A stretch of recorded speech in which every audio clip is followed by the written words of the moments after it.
वाली 1.2 का सवाल बताने जा रहे हैं, जिसमें बोला है निम्नलिखित संख्याओं को अभाज्य गुणनखंडों के गुणनफल के रूप में व्यक्त कीजिए। तो आप जानते होंगे अभाज्य गुणनखंड संख्या किसे कहते हैं, ये आपको पता नहीं होगा तो हम बताते हैं। अभाज्य गुणनखंड आप किसके बोलते हैं? अभाज्य गुणनखंड वैसा संख्या जो एक या खुद से कटे उसे अभाज्य संख्या कहते हैं। अभाज्य संख्या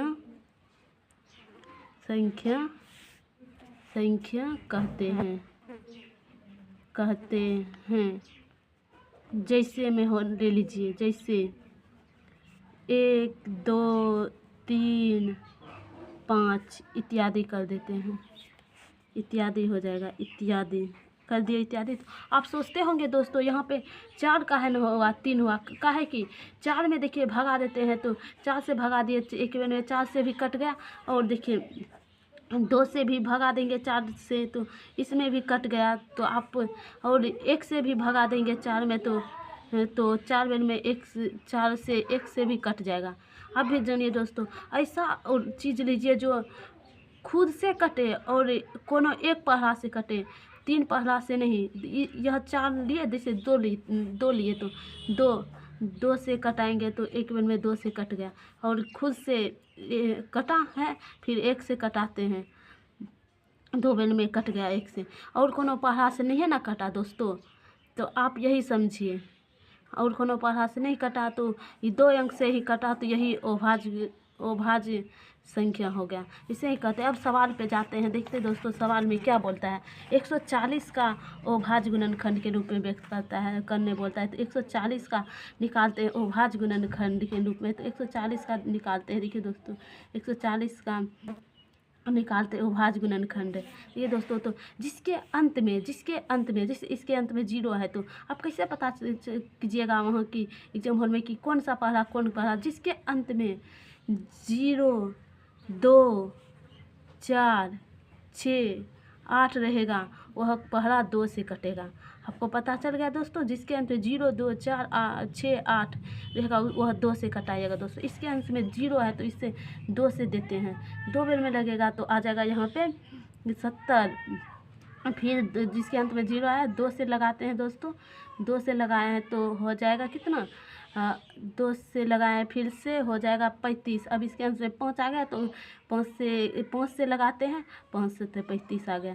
तो यहाँ 140 लिखेंगे, यहाँ पे 140 लिखे तो 2 गुना 5 गुना 7 लिखे, तो उसको गुणनफल के रूप में व्यक्त करने बोला है। तो इसका 2 गुना 5 गुना 7 कीजिएगा ना इतना, तो 140 आ जाएगा दोस्तों। तो यहाँ पे गुणनफल के रूप में व्यक्त करने बोला है, तो 2 का स्क्वायर गुना 5 गुना 7। वैसे भी 2 गुना 4 कीजिएगा तो 4 होगा, वैसे भी 2 का 2 गुना कीजिएगा तो 4 होगा। तो यही इसका आपका आंसर हो गया दोस्तों। अब देखते हैं 2 नंबर में क्या दिया है। 156 का अभाज्य गुणनखंड निकालने बोला है, तो 156 का निकालते हैं। 2 नंबर में बोला है 156 का अभाज्य गुणनखंड निकालने बोला है, तो 156 का अभाज्य गुणनखंड निकालते हैं दोस्तों। देखिए इसके अंत में भी 6 है, ये 2 से कट जाएगा, 2 से भगा देते हैं। 156 में से 78 आ गया, फिर इसके अंत में 8 आया तो 2 से फिर देते हैं, 2 से फिर 2 से लगेगा तो कितना आ जाएगा, 2 से भाग दिए 39 आ जाए। इसके अंत में 9 आया है तो ये नहीं खाएगा। जिसके अंत में 9 सब आ जाए वो 3 सब से कटाइएगा दोस्तों। ये 3 से लगता है, 3 से इसके अंत में भाग दिए तो यहाँ पे आ जाएगा 13 आ गया दोस्तों। तो यहाँ पे लिखेंगे 156 लिख देंगे, यहाँ पे 156 लिख देते हैं दोस्तों। 2 गुना 3 गुना 13, तो आपको ये 2 इतना गुना कीजिएगा तो 156 आ जाएगा। फिर यहाँ पे 2 का स्क्वायर गुना 3 गुना 13 हो जाएगा। तो यही आपका आंसर होगा। देखते हैं अब 3 नंबर में क्या बोलता है। ये तो 2 नंबर का था, 3 नंबर में देखते हैं क्या बोलता है दोस्तों। 3 नंबर में बोला 38 35 का अभाज्य गुणनखंड निकालने के लिए। 3 नंबर में बोलता है 38 25 का अभाज्य गुणनखंड निकालना है। देखिए दोस्तों आपको बता रहे हैं 38 25 का अभाज्य गुणनखंड, तो इसके अंत में 5 है, इसके अंत में 5 होगा तो उसको 3 से कटाइएगा दोस्तों। 3 से देते हैं भगा तो 1275 आ जाता है दोस्तों। फिर इसके अंत में 5 है तो फिर 3 से लगाते हैं, तो इसके 3 से लगाएंगे 425 आ गया है दोस्तों। तो यहाँ पे 5 से देखिए 25, 5 का 5 में 25 मिलता है, तो आप यहाँ पे भी देखिएगा कौन फरा में क्या मिलता है। तो फिर 5 से लगाते हैं, तो 5 से लगाए तो 85 आ जाएगा यहाँ पे दोस्तों, 85 आ जाएगा। फिर देखते हैं कितना से खाता है, फिर 5 से लगाइए, 5 से लगाइए तो हो जाएगा कितना 17 आ जाएगा। तो यहाँ पे 38 25 लिखेंगे और 3 गुना 5 गुना 5 गुना 17 कर देंगे। देखिए इतना गुना कीजिएगा तो ये सबको इतना बराबर आ जाएगा। तो यहाँ पे भी गुणनफल के रूप में व्यक्त करने बोला है, तो 3 का स्क्वायर गुना 5 का स्क्वायर गुना 17 हो जाएगा दोस्तों। अब देखते हैं 4 नंबर में क्या बोला है। 4 नंबर में दिया है 5005 का अभाज्य गुणनखंड के रूप में व्यक्त करने के लिए 5 नंबर में दिया है 5 नंबर में दिया है 5005 का अभाज्य गुणनखंड के रूप में व्यक्त करने के लिए। देखिए दोस्तों बताते हैं 5005 आपको बोले थे जिसके अंत में 5 रहे तो उस 5 से कटाना है, तो यहाँ 5 से भगा देते हैं तो 1001 आया। फिर 7 से देते हैं भगा तो 143 आ गया। फिर 11 से देते हैं भगा, 11 से देते हैं तो आ जाएगा यहाँ पे 13। तो यहाँ पे 505 लिखेंगे, 5005 लिखे तो 5 गुना 7 गुना 11 गुना 13। यहाँ पे जोड़ा कोई चीज़ नहीं है, किसी का स्क्वायर नहीं होगा, यहाँ यहीं पे इसका आंसर हो जाएगा। अब देखते हैं 5 नंबर में क्या बोल रहा है इस सवाल में। अब देखते हैं 5 नंबर में क्या दिया है।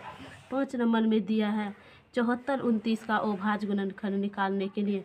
5 नंबर में दिया है 74 29 का अभाज्य गुणनखंड। देखिए 74 29 का अभाज्य गुणनखंड कितना से लगता है 74 29। तो आप यही सोचिएगा कि इसके अंत में 9 है तो 3 से खाएगा नहीं दोस्तों। यहाँ पे 17 से लगाते हैं, 17 से लगाते हैं तो आ जाता है 437 आ गया दोस्तों। तो अब देखते हैं कौन चीज़। अब 19 से लगाते हैं, 19 से लगाते हैं तो यहाँ 23 आ गया।